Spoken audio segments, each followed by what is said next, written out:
In your Bible, open with me the book of 1 Kings chapter 18, verses 41 and 45. 1 Kings chapter 18, verses 41. The Bible says, "And Elijah said unto Ahab, Get thee up, eat and drink, for there is a sound of abundance of rain." So Ahab, verse 45, mga kapatid, "And it came to pass in the meanwhile,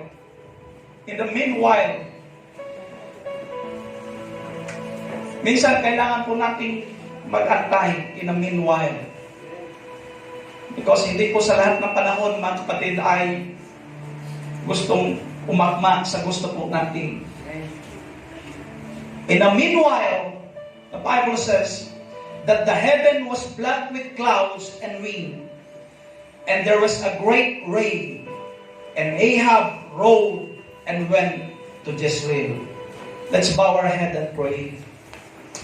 Panginoong Jesus, muli kami po, Lord, ay narito na iyong itinakda na makinig ng salita, magsamba, magbigay ng papuri sa iyo. Dalangin po namin na malaya kang kumilos kung paano yung pagkilos sa mga nakarang araw. Lord, we pray for revival sa lugar po na ito. Open our hearts, our mind, our soul, Lord, to understand kung anong gusto niyo pong sabihin sa bawat isa po sa amin. Let the abundance of rain this morning, O Lord, ang siyang mangyari sa bawat kaluluwa na nauuhaw, Panginoon Lord, at nagugutom. I pray, Panginoon Lord, lahat po ng nanonood sa live streaming, ganun din, Panginoon Lord, ang mga narito. Anoint every ear, Lord, especially anoint your servant to speak. Give me a word to my mouth, give me a word to my mind, O God. At ikaw ang madakila sa umaga nito. Lahat po ng papuri at pasasalamat ay tanging sa iyo lamang, sa iyong makapangyarihang pangalan. In the name of Jesus Christ we pray. Amen. Can you clap your hands again one more time? Yung palakpak na excited kayo, mga kapatid. Sapagkat ilang oras na lang ay matatapos ang ganitong samba at babalik na naman tayo, mga kapatid, sa Sunday. 1 week ang lilipas, huwag po nating hayaan na matuyo ang atunga. Hallelujah! Hallelujah! Hallelujah! I would like to preach to you this morning about I hear the sound of change. You may be seated in the presence of the Lord. The prophet said, I hear the sound of an abundance of rain. That means, mga kapatid, ang kanyang tainga, ang ating tainga, ay pumipick up ng signal sa impapawid, mga kapatid. The sound that is vibration o yung merong pagyanig, mga kapatid, na maririnig. That means our ear has picked up the vibration of something, mga kapatid, that is coming. Merong paparating, mga kapatid, something that is on His way. Merong paparating, mga kapatid, sa ating pong mga daraanan. Bagaman hindi po natin nakikita, hindi po natin natatouch, mga kapatid, and hindi po natin ma-feel, but I know or we know that something is on its way, mga kapatid, because you will hear the sound of change. Everybody say amen. I remember years ago in Manila, mga kapatid, and I could hear a train coming. Yung mga nakatira sa Manila ngayon, magsabing amen. So hindi natin makita, hindi nang Mr. Ani ayaw mahalata na may virus to galing Manila. Joke lang. So kung ikaw nakatira, mga kapatid, na malapit sa train,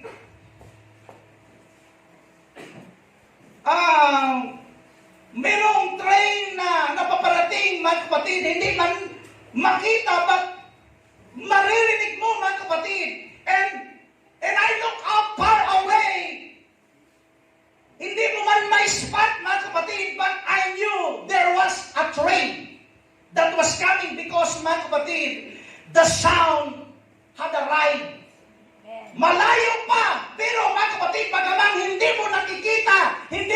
nakita, pero yung sound ay nagsisignal na mayroong paparating, mga kapatid, na train. And every time that sounds, it started to get louder. And I knew, mga kapatid, it's what's getting closer. Habang palakas ng palakas yung tunog, mga kapatid, papalapit na papalapit ang train. It's getting closer and something happening, mga kapatid, because it's getting closer. Everybody say amen. Amen. Praise God. Now, saan na ba po? Eventually, I was able to spot, mga kapatid, that train that was coming.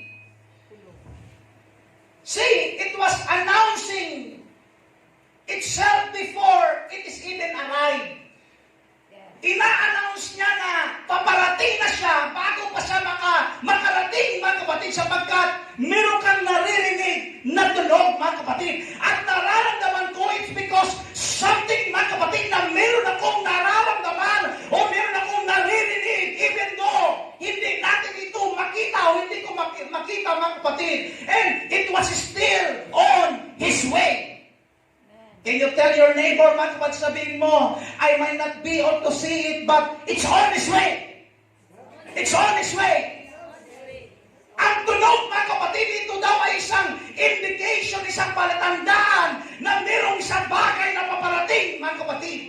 It is an indication, palatandaan. And the Bible says, mga kapatid, that 120 men and women had gathered in an upper room, mga kapatid, waiting for the promise of the power of God, mga kapatid.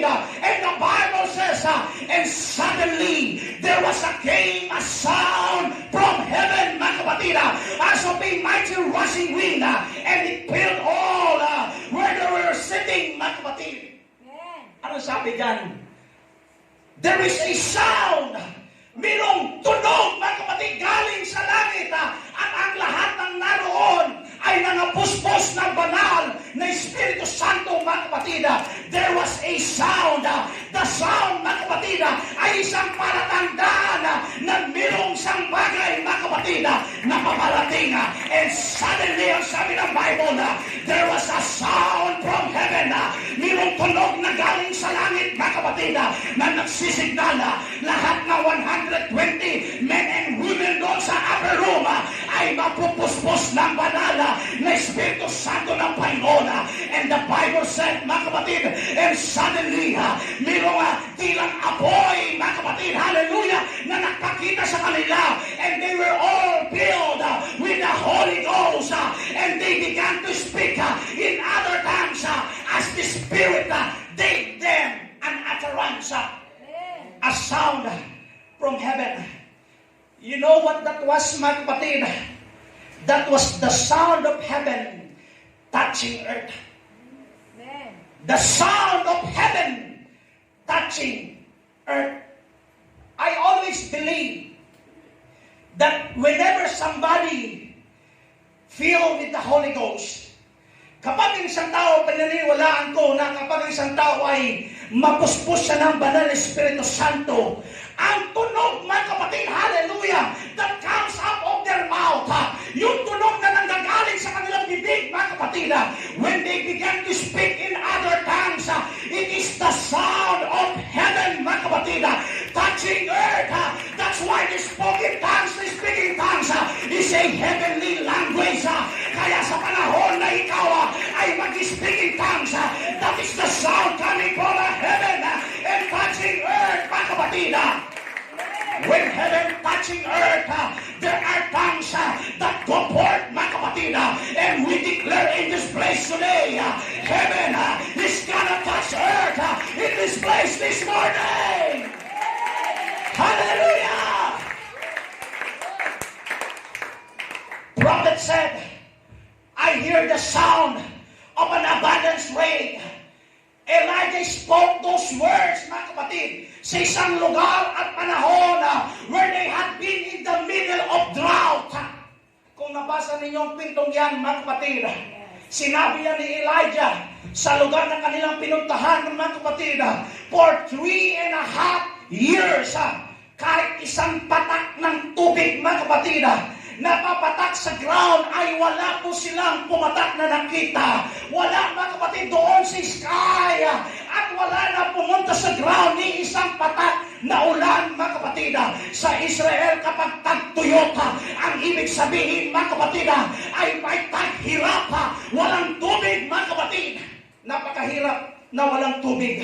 For 3.5 years of living in a drought, mabubuhay ka sa tagtuyot, mga kapatid.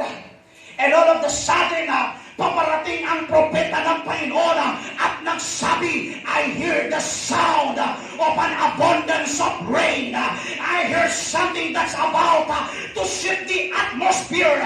Ang sabi, mga kapatid, sa 3.5 tagtuyot, dumating, mga kapatid, ang propeta ng Panginoon at biglang nagsabi, there is, I hear the sound of abundance of rain, kasaganaan ng ulan.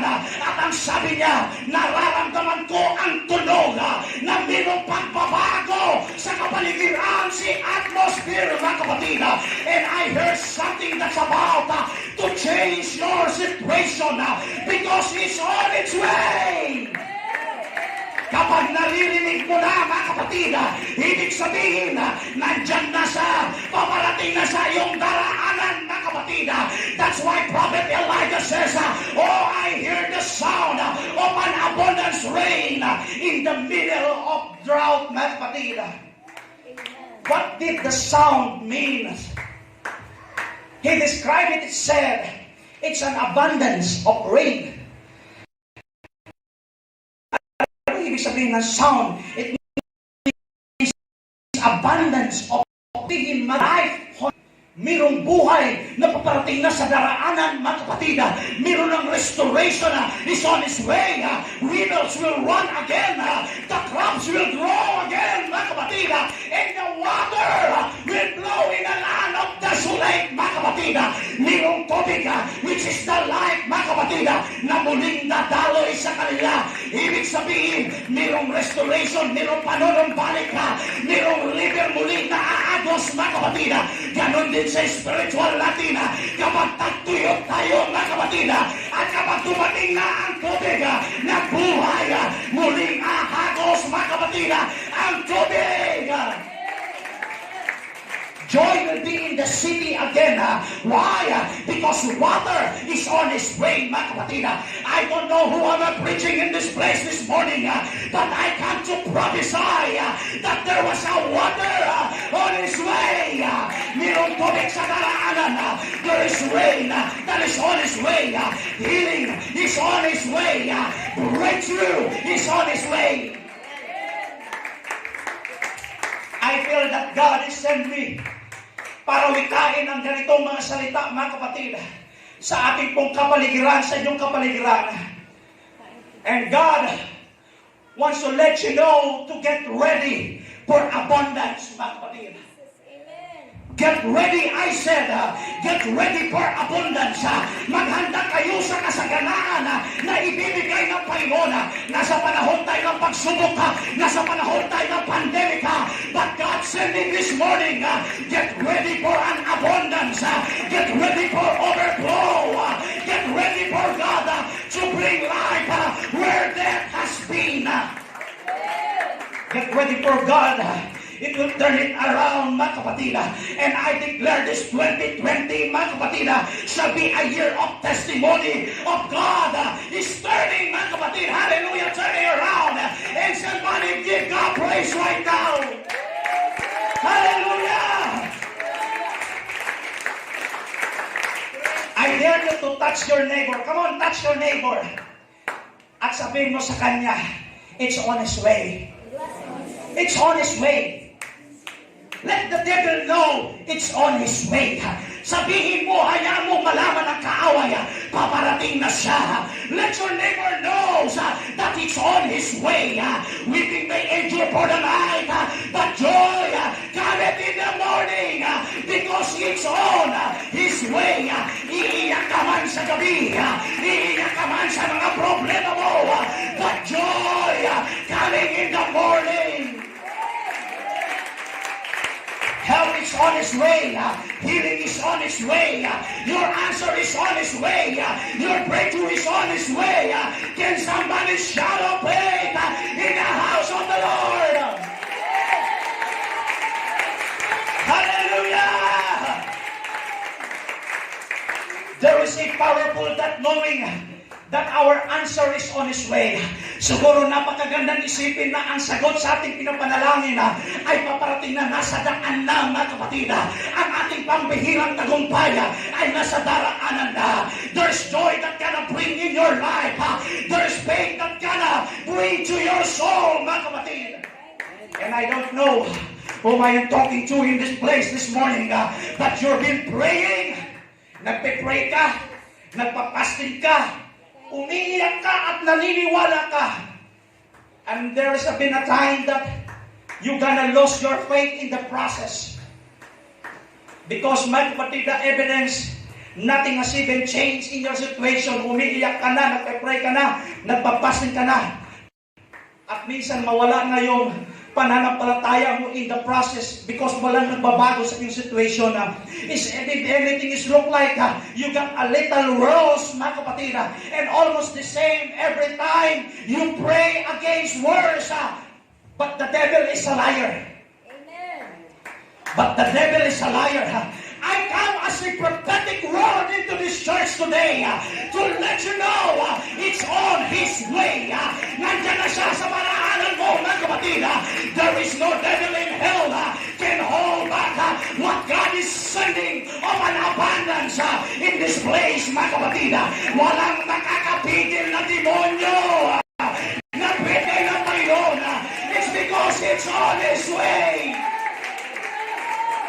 Change is coming into the atmosphere. Magbabago na ang kapaligiran, mga kapatid. Because the rain is coming. Restoration is coming. Healing is coming, mga kapatid.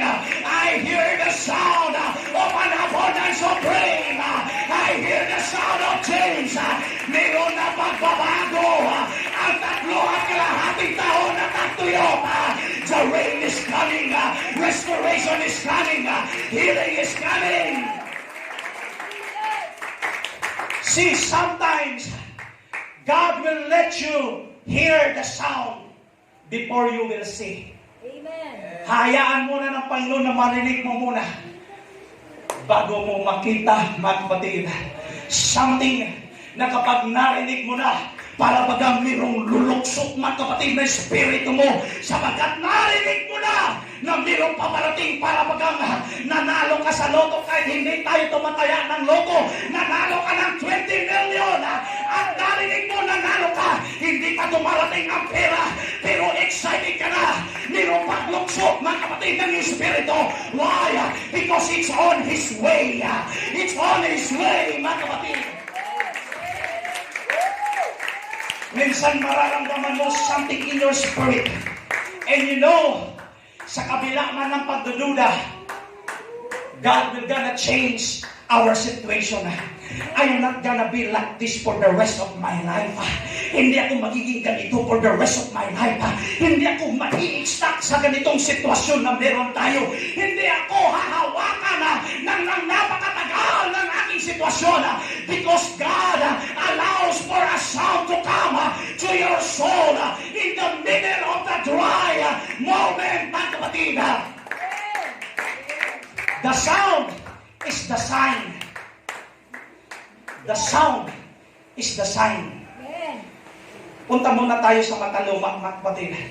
Sino ba dito sa inyo ang mahilig sa popcorn? Magsabing amen? Okay, konti lang.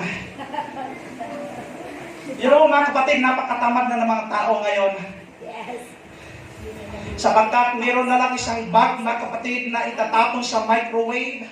At ipipindutin na lang yung set na yung minutes, mga kapatid. Now, we have a bunch of popcorn. Yes, amen.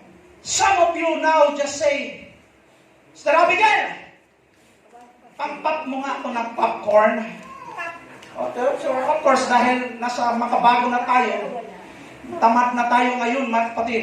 But I want you to take, in the old days, I want you to take you back that before popcorn was in the little in a little cold thing, mga kapatid, that will pop up like a dawn on your stove. You began, pag nilagay mo yung kernel, yung corn, mga kapatid, buksan mo yung stove at ilagay mo yung popcorn and you will begin to shake, mga kapatid, before it will pop, di ba? Isa-shake mo yan para nag-shake ka, mga kapatid. And suddenly, maya-maya, mga kapatid, nagpapap na, it's gonna be big, mga kapatid. Di ba? Ewan ko kung nakaloto na kayo ng popcorn, pero nakaloto na yan ako. Yes. But some of those new kids don't know how, mga kapatid, kung paano na magluto. Popcorn required aerobics. Mag-aerobics ka eh. Popcorn required workout, mga kapatid. After you work it out and aerobics, and suddenly there is a pop, boom, boom, boom. The pop was the indication na kapag pumatok ka, the indication that the pop is that the popcorn is about to be ready, mga kapatid. And the reason why you here this morning is because, mga kapatid, sa iyong spirito ay nabibihag, mga kapatid, ang pagputok ng presensya ng Panginoon na mayroong gagawa ang Panginoon sa iyong mga buhay. Pahihintulutan ng Panginoon na maririnig mo muna at mararamdaman bago mo makikita, mga kapatid, ang mga bagay na binibigay o hinihingi mo sa Panginoon. I dare you again to touch your neighbor and say, pop! Because there is something already happening in the atmosphere, mga kapatid. There is something already that is changing in the atmosphere. Merong pagbabago na sa kapaligiran, mga kapatid. Merong ba dito na nakakaramdam o naramdaman na that God is doing in this place this morning? Everybody shout hallelujah! The sound is a sign. Sound is the sign. Why? Look at this. Faith is coming by hearing, and hearing by the word of God. There is a sound. You will not hear kung walang tunog. That's why faith cometh by hearing, and hearing by the word of God. There is sound. The word sound does not just mean noise, mga kapatid. Hindi lang noise ang sound. A proclamation. Amen. Okay? When you say sound, hindi lang noise ang ibig sabihin. Sound means proclamation. Ibig sabihin, pagpapahayag, mga kapatid. In other words, ang propeta ng Panginoon ay nagsasabi, I hear a proclamation from heaven that the rain is on its way. Ibig sabihin, ang sabi ng propeta, I hear the sound of abundance of rain. Sound means proclamation. Kaya anong sinabi ni Prophet Elijah, I hear to proclaim that the rain is on its way. Pinapahayag ko sa inyo ngayon na ang ulan ay paparating na. And I come to tell you, there's been a proclamation released from the throne of heaven para malaman ninyo, mga kapatid, na mayroong milagrong paparating sa ating daraanan, mga kapatid. Mayroong tagumpay na paparating sa ating daraanan at mayroong kagalingan, mga kapatid, na paparating sa ating daraanan. Does anybody believe in this place? Can you clap your hands unto the Lord? Let's decree in the spirit realm. Heaven is making announcement of what is about to come. Ina-announce muna yan ng kalangitan kung ano yung paparating, kapatid. See, some of you fighting hell and the devil fighting you every side. Naglalabanan kayo ng demonyo ng kaaway. And I tell you why. Because the devil can hear it. Nararamdaman, naririnig din na demonyo ang paparating, mga kapatid.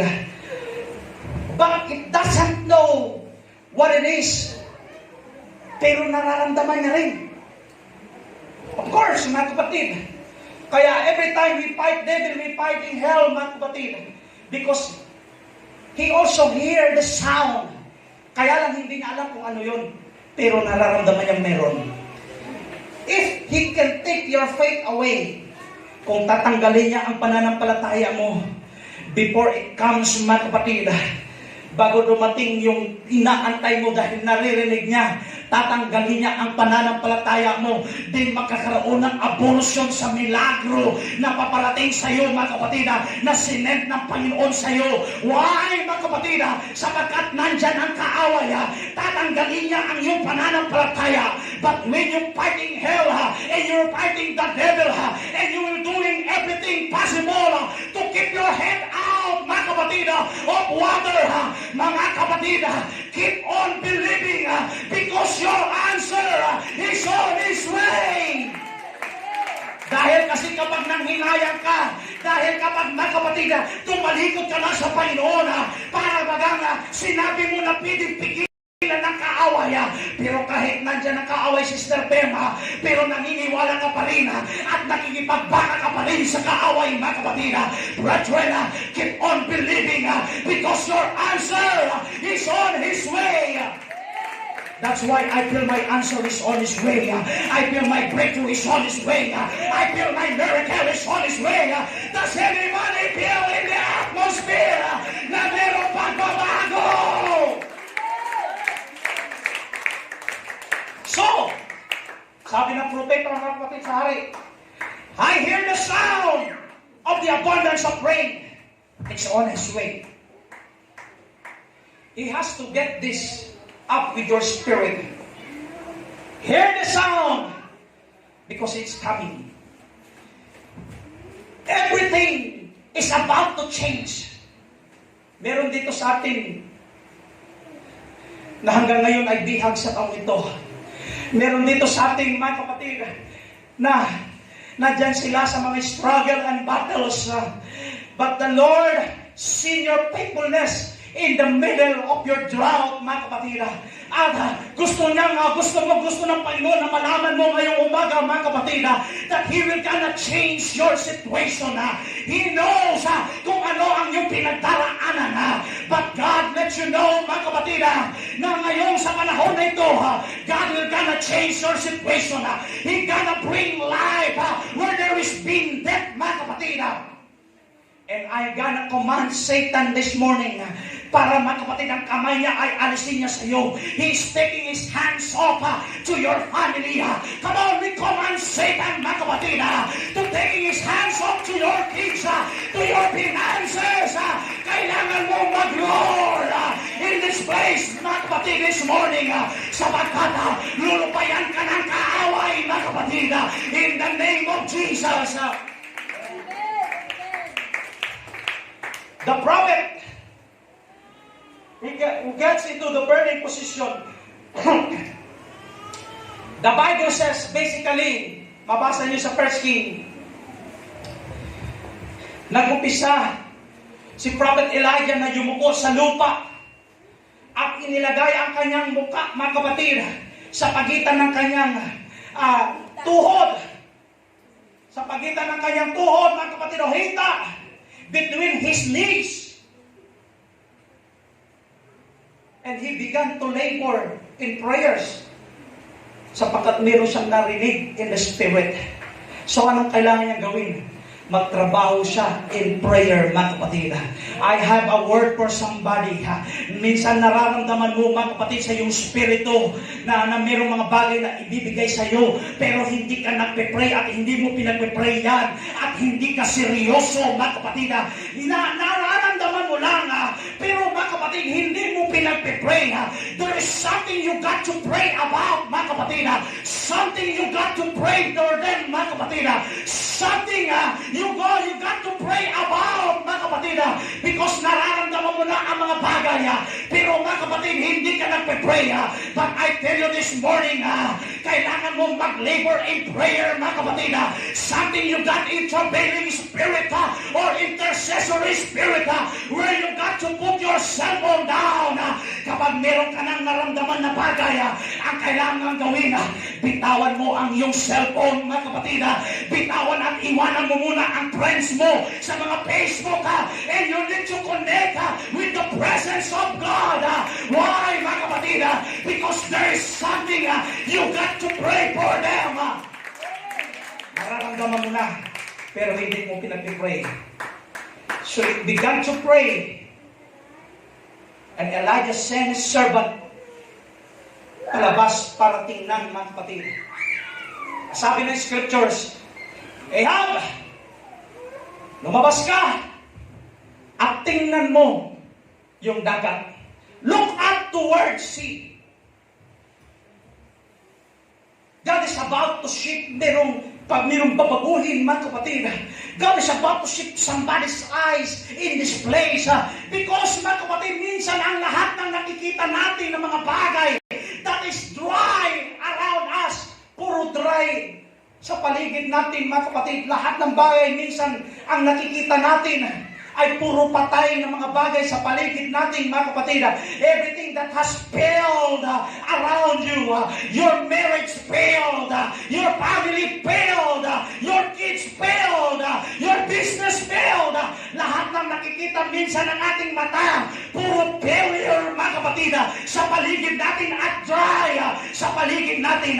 But the Lord put a word in the prophet's heart to tell them, look up to the sea.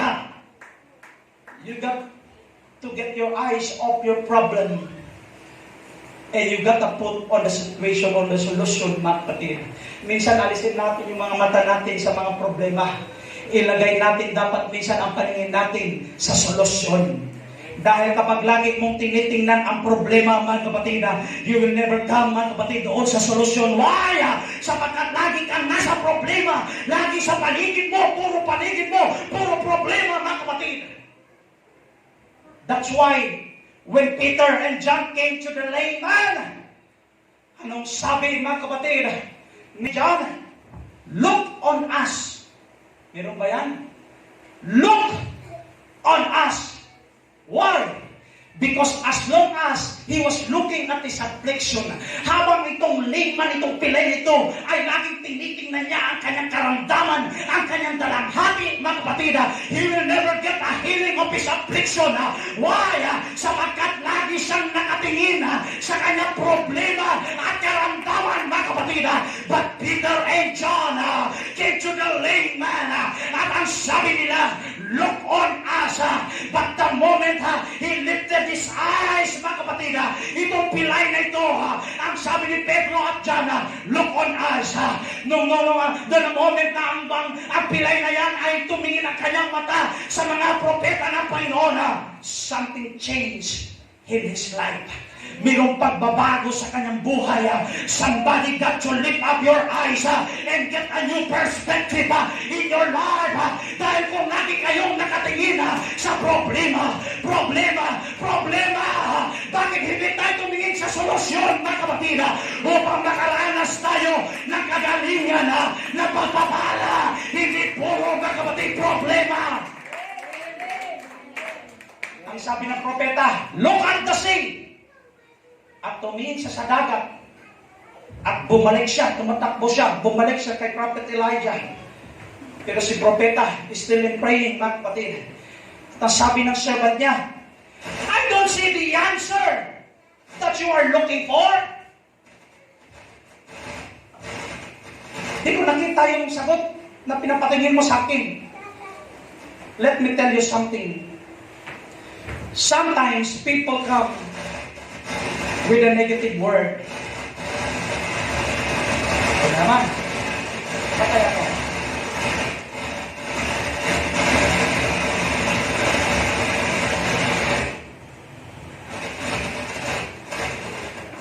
Okay?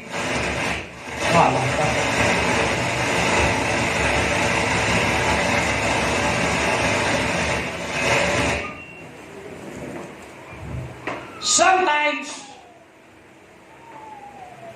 Sometimes, people come with a negative word.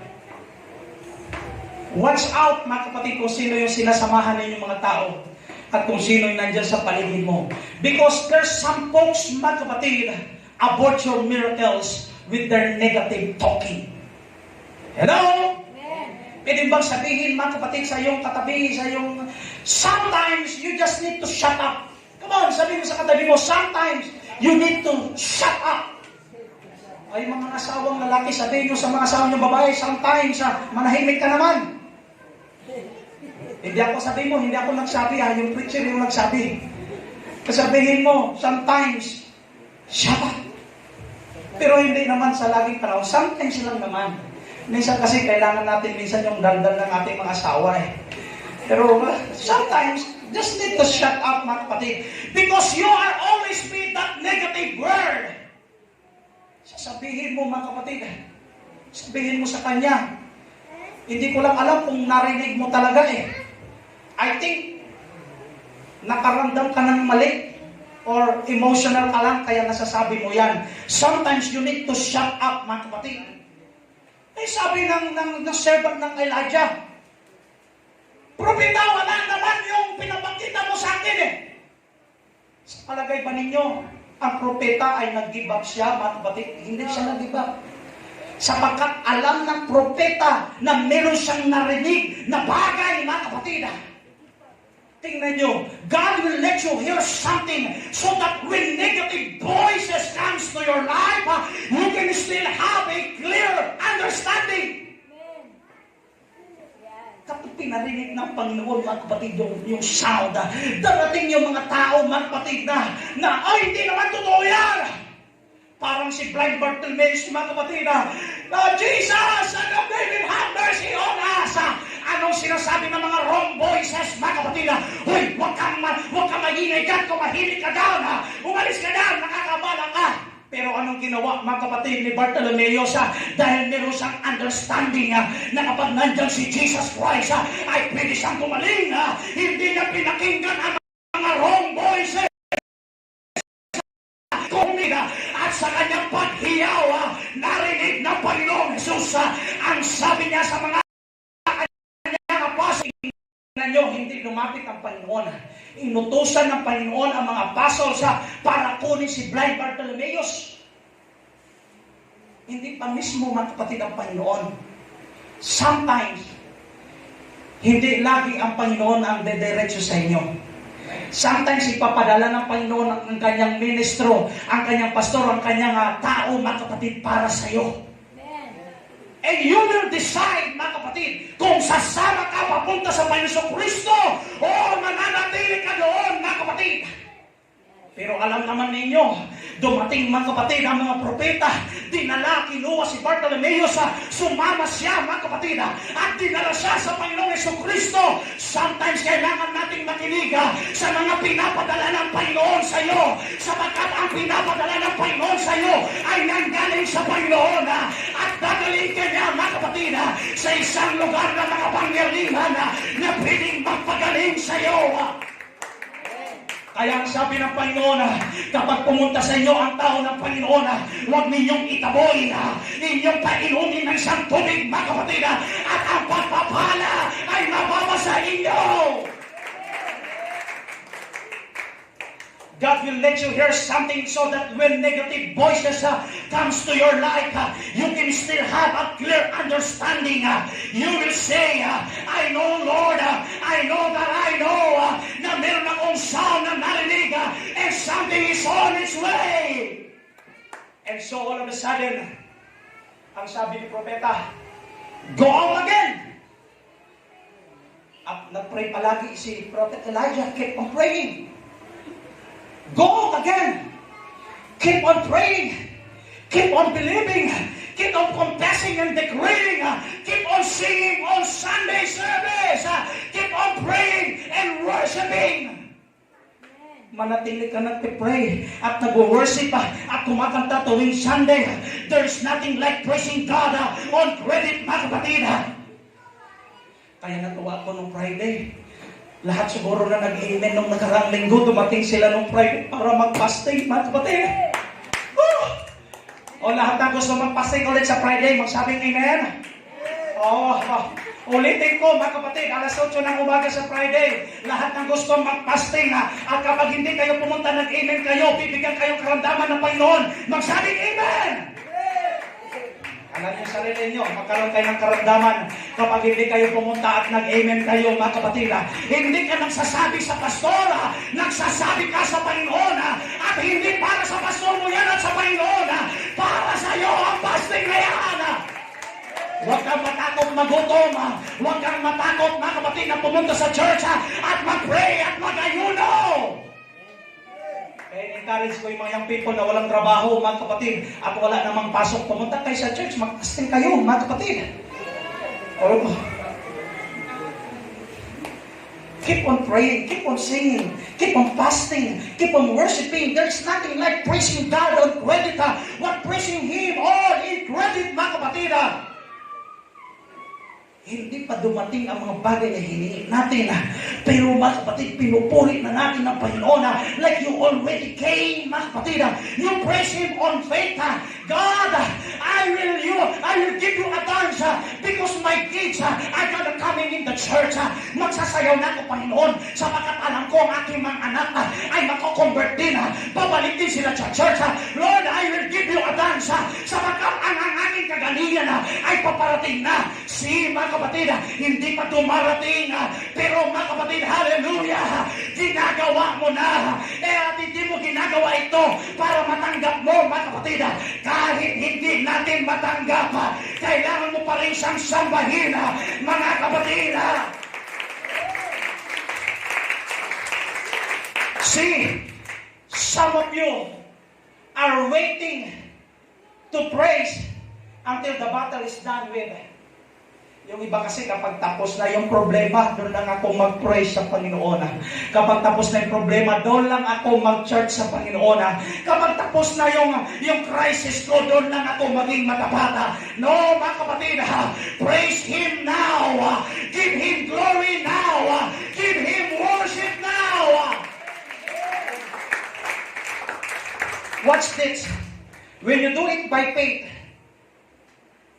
ang sabi ni Job, the Lord giveth, and the Lord takes away. Blessed be the name of the Lord. Alam niyo yung buhay ni Job, di ba? So ang sabi ng Panginoon, ikaw nagbigay ng karamdaman sa aking Panginoon, ikaw din ang mag-aalis. Blessed be the name of the Lord. And again, it says, mga kapatid, anong sabi niya? Though He is slain, yet I will praise Him. Kahit para bagang pinapatay ng Panginoon, magtitiwala ako sa Kanya, magpipraise ako sa Kanya, bagaman parang papatayin na ako, pero magpipraise pa rin ako sa Panginoon. And I read it in other translation. Look at this, Sister Pen. Ang sabi nga sa ibang translation, what's this? Though He cuts me off in 1,000 pieces, each piece will praise Him. Bawat piraso, mga kapatid, bagaman pinaghati-hati na tayo ng Panginoon, it's gonna be alright. So, mga kapatid, hallelujah, hindi mo man darating, hindi mo man nagustuhan ang sagot na paparating sa'yo, but it's gonna be alright. It's gonna praise Him, mga kapatid. Bakit? Ang sabi ni Job, kahit hati-hatiin mo na ako, kahit para bagang pinapatay mo na ako, yet I will trust in you. I will praise in you, Lord. Sasambahin pa rin kita. Blessed be the name of the Lord. Ang mga nagsasabi lang yan, yung mga merong nasa pananampalataya, only can get to the trust in God, mga kapatid. Pero kung wala kang faith sa Panginoon, hindi ka niya nasasabihin mo. Ang sasabihin mo, pambihira ka, Lord, ang tagal na ng problema. Bakit hindi ako tinatantanan? Bakit nag-stay ng matagal? Bakit sa dami-dami pa ng tao? Bakit yung anak ko pa? Pero si Job, mga kapatid, Lord, Ikaw ang nagbigay, Ikaw ang piling kumuha. Blessed be the name of the Lord. Though you slay me, yet I will trust in you. Though you slay me, yet I will praise you. So, He says, sabi ng propeta, mga kapatid, go and look again. Pinalabas niyo ulit ni Prophet Elijah si Ahab. Tingnan mo ulit! Yung can tell to your neighbor, take another look. The Bible said, he went out at bumalik siya. Sometimes, you may be like yo-yo. Alam mo ba yung yo-yo? Send mo. Babalik. Send mo ulit. Babalik, mga kapatid. At bago babalik yan, meron ng sagot, mga kapatid, na paparating. Meron ng pagbabago sa klima nila, mga kapatid, na nangyayari. Habang pinapasend ni Prophet Elijah si Ahab, balik pa rito. Wala namang sagot, mga kapatid. He sent his servant out, and his servant goes out 6 times. 6 na beses. At 6 na beses ang sinasabi niya, I don't see a change. I don't see nothing. Then he comes back on the 7 times, and he says, I see something. Amen. Out of the sea. Para siyang kasing liit ng kamay ng lalaki. Mayroong ulap doon sa dagat na kasing laki lang kasing liit lang ng kamay ng lalaki. Alam ba ninyo kung ano lang yung nakita ng servant niya? Minimum lang. Faith shall reign. Faith shall arrange in cloud. Be informed. Ang servant niya. So something insignificant ang nakita niya na bilang minimum walang halaga. Pero ang nakikita ng propeta, there it is. Nandiyan na yan. It's on his way. It is the answer. It's on his way. Pero mga kapatid, ang kanyang servant, minimum lang, wala lang, kasing laki lang ng kamay ng lalaki. Pero sabi ni propeta, nandyan na, paparating na. It's on his way. Ang kasagutan ay nandyan na. See, faith will make you something. Pero yung iba, titingnan niyang walang halaga. Your faith will say, there it is. That's my miracle.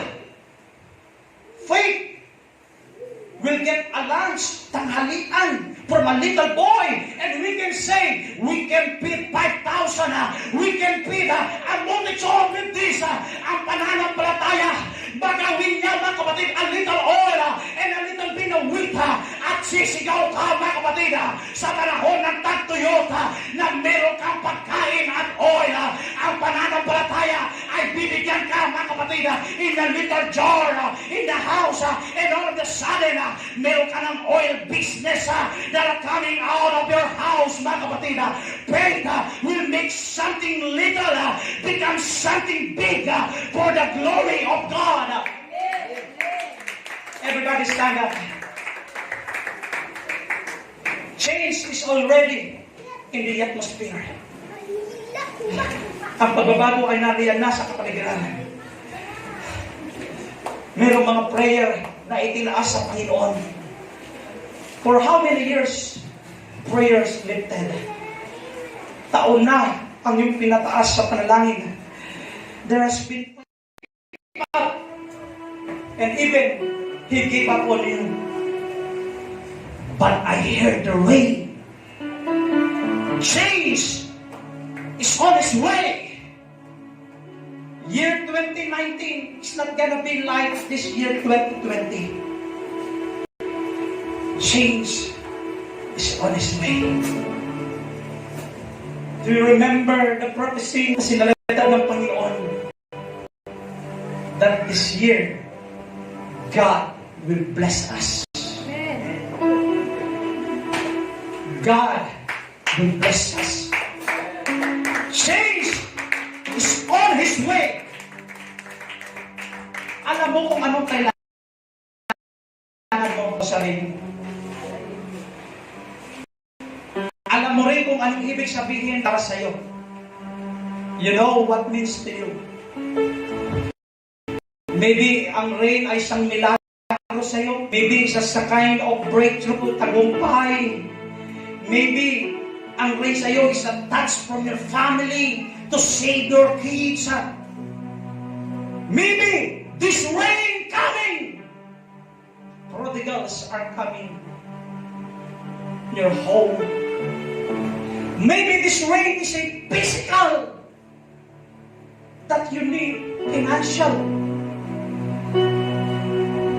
Whatever it is your need, I want you to step out sa iyong mga upuan and go into the altar. Come on. Ano man ang kailangan mo, ano mang ibig sabihin ng ulan sa iyo. Kung meron kang kailangan, gusto pong lumabas ka sa upuan mo, sa kinatatayuan mo, and go in the altar. If you hold on your faith, waiting to see the answer of the Lord, every once in a while, sabihin mo lang sa Panginoon, Lord,